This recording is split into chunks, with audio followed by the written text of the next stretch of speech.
अस्सलामुअलैकुम वरहमतुल्लाहि वबरकातुहू। उम्मीद करता हूँ कि तमाम अहबाब बखैर वाफ़ियत होंगे। अल्लाह तबारक व तआला आप सब के साथ खैर का मुआमला फ़रमाए। मोहतरम सामीन व नाज़रीन, आज आपके साथ एक मैं बहुत ज़बरदस्त वाक़या शेयर करने जा रहा हूँ। अक़ायद अहले सुन्नत व जमात के हवाले से जो है वो ये वाक़या बहुत काबिल गौर है। एक दोस्त थे, उनका एक दोस्त था जो कि हमारा भी मोहल्लेदार था। उस बंदे ने पूरे मोहल्ले की नाक में दम किया हुआ था और उसको अक़ायद अहले सुन्नत व जमात पर जो तहफ़्फ़ुज़ात थे वो हर बंदे से उसके साथ बहस करता। अगरचे अब हर बंदा तो आलिम नहीं है, या हर बंदा जो है वो इल्मी जवाब देने की सकत नहीं रखता, तो वो इस तरह ऐसे लोगों के दरमियान बातचीत करके जो है वो अपने आप को बहुत मतलब कि तहक़ीक़ी समझते थे कि भाई मेरा अंदाज़ जो है वो तहक़ीक़ी है, इल्मी है, मैं इल्मी किताबी हूँ। तो उस बंदे का भी ज़हन ऐसा ही था। तो उस बंदे के साथ मुझे भी गुफ्तगू का मौका मिला, क्योंकि मेरे जो मोहल्लेदार थे उन्होंने कहा कि शान भाई आप ज़रा इससे बातचीत करें। तो मैंने कहा ज़रूर, मैं बिल्कुल मिलना चाहूँगा ऐसे तहक़ीक़ी बंदे से जिससे हम भी कुछ सीख सकें। तो हमारी मुलाकात हुई, हमारे मुख्तलिफ़ मौज़ूआत के ऊपर तबादला ख़्याल हुआ, बातचीत हुई और उनके भी मैंने बात सुनी। हमारी बात जो थी इस्तिमदाद के हवाले से भी चली।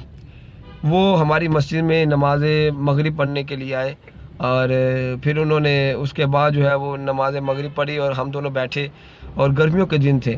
इस्तिमदाद के हवाले से उनके सवालात थे। तो मैंने कहा कि भाई पहली बात तो ये है कि आप लोग मदद के मुनकिर हैं। तो उन्होंने कहा कि हम मदद के मुनकिर नहीं हैं, हम सिर्फ़ और सिर्फ मा फ़ौक़ल असबाब जो मदद मांगी जाती है उसके मुनकिर हैं। मिसाल के तौर पर अगर कोई किसी से कहता है कि यार मेरा फ़लाँ काम कर दो, तो ये मदद है, लेकिन इस मदद के वो मुमकिन नहीं है। लेकिन जो माफ़ौक़ल असबाब है जो इन्होंने तकसीम बनाई है, तो कहते हैं ये माफ़ौक़ल असबाब जो मदद मांगी जाती है, मिसाल के तौर पर दूर दराज शहरों में कोई बंदा मौजूद है और हम यहाँ बैठ के उसको पुकार रहे हैं, उससे मदद मांग रहे हैं, तो ये आदतन ये चीज़ मुमकिन नहीं है कि वो हमारी सुन ही नहीं सकता, तो हमारी मदद क्या करेगा। तो इसको वो माफ़ौक़ल असबाब करार देते हैं कि ये ऐसा नहीं हो सकता। जैसे किसी को पानी के लिए कह दिया तो ये तो ठीक है, ये भी मदद मांगी है आपने, मुझे पानी पिला दो, लेकिन ये आदतन मुमकिन था और उसने पानी पिला दी, ये असबाब के तहत है। लेकिन जो इससे मावरा बात होगी वो शिरक होगी, वो कुफर होगी, वो अल्लाह तबारक व तआला के साथ शिरक करना कहलाएगा, अस्तगफिरुल्लाह।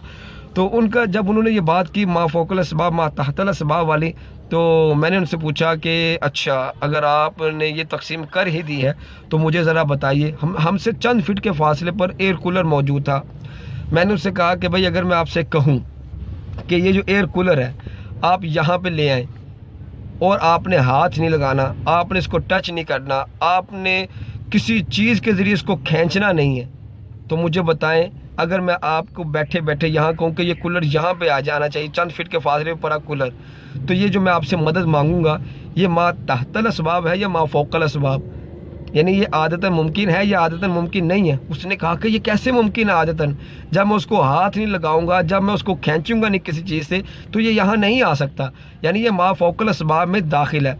तो जब उसने ये मान लिया ये मा फ़ौक़ल असबाब में दाखिल है, तो मैंने कहा कि ये चंद फिट के फासले पर पड़ा कूलर जो है ये मा फ़ौक़ल असबाब में दाखिल है। अगर मैं आपको बैठे बैठे यहाँ मंगवाऊँ तो मुझे बताइए, कुरान मजीद में हज़रत सुलेमान का वाक़या मौजूद है कि उन्होंने अपने रुफ़क़ा से कहा कि तख्ते बिल्कीस जो है वो कौन बंदा यहाँ पर ले आएगा।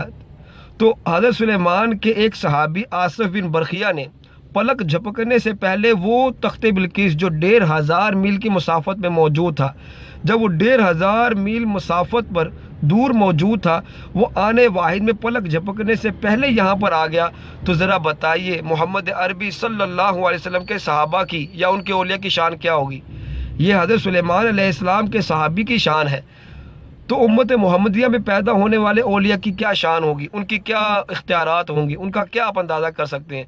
तो जब मैंने उनसे कहा कि एक कूलर जो है वो हमसे चंद फिट की मुसाफत पे है, तो ये इसको आपने करार दे दिया कि ये उमूर गैर आदिया में से है, ये मा फ़ौक़ल असबाब मदद होगी, तो मुझे बताइए कि हज़रत सुलेमान ने जो तख्त मंगवाया था, जो उन्होंने मदद तलब की थी, बताइए कि क्या वो उमूर आदिया में से था। और ये कैसे मुमकिन है कि पलक झपकने से पहले इतना बड़ा तख्त हज़ारों मील मुसाफत तय करते यहाँ पे आ जाए, क्या ये आदतन मुमकिन है। तो उस انہوں نے کہا کہ بالکل ایسا تو ممکن نہیں ہے. تو میں نے کہا بھیا آپ کی اصطلاح کے مطابق ہم نے قرآن سے ثابت کر دیا کہ حضرت سلیمان علیہ السلام نے امور غیر عادیہ یعنی ما فوق الاسباب میں بھی انہوں نے مدد طلب کی. تو پھر آپ آج ہمیں کیسے مشرک یا بدعتی یا اس طرح کے فتوے دیتے ہیں؟ تو الحمدللہ اتنی بات سننی تھی کہ ان کے دل و دماغ میں یہ بات کلک کر گئی. انہوں نے اس بات کو مانا کہ ہاں ٹھیک ہے جی میں یہ بات مانتا ہوں کہ یہ شرک نہیں ہے، کیونکہ آپ نے واقعتاً قرآن میں ایسا ہی ہے.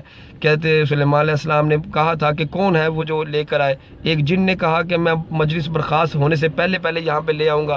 تو وہ جن اسباب کے تحت بات کر رہا تھا نا، کیونکہ اس کو پتا تھا کہ میں اٹھا کے لے آؤں گا، میں اتنی تیز جا سکتا ہوں، اتنی تیزی سے آ سکتا ہوں. اس کی سوچ اسباب تک تھی. لیکن جس کے پاس کتاب کا علم تھا، قرآن کہتا ہے ایسا بندہ تھا جس کے پاس کتاب کا علم تھا، تو اس بندے نے پلک جھپکنے سے پہلے بغیر ہاتھ لگائے، بغیر جائے، بغیر کھینچے اس کو وہاں پہ موجود کر دیا. تو الحمدللہ ہم تو تمام کی شانوں کو ماننے والے ہیں، چاہے وہ آصف بن برقیہ ہوں، حضرت سلیمان کے صحابی، یا امت محمدیہ کے اندر نبی کریم صلی اللہ علیہ وسلم کے صحابہ ہوں یا اولیاء ہوں. ہم سب کی کرامات کو، سب کے اختیارات کو مانتے ہیں. اور ہاں اس میں انہوں نے ایک بات کی، میں وہ بھی ذکر کر دوں. انہوں نے کہا کہ میں یہ بات مان گیا کہ یہ شرک نہیں ہے، لیکن میرا دل نہیں مانتا کہ میں اللہ کے علاوہ سے مدد طلب کروں. تو میں نے کہا کہ اچھی بات ہے، ہم بھی یہ کہتے ہیں کہ اللہ سے مدد مانگنی چاہیے، یہ افضل طریقہ ہے. اور وسیلے سے، انبیاء کے وسیلے سے دعا مانگنی چاہیے اور اللہ سے مانگنی چاہیے مدد. اللہ مدد قبول کرتا ہے، اللہ مدد کرتا ہے.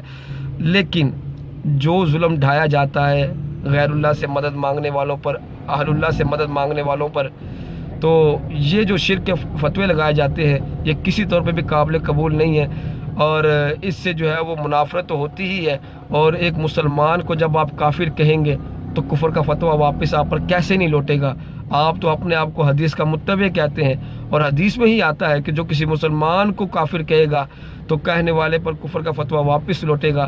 تو ہمیں اس طرح کی شدت سے بھی بچنا چاہیے.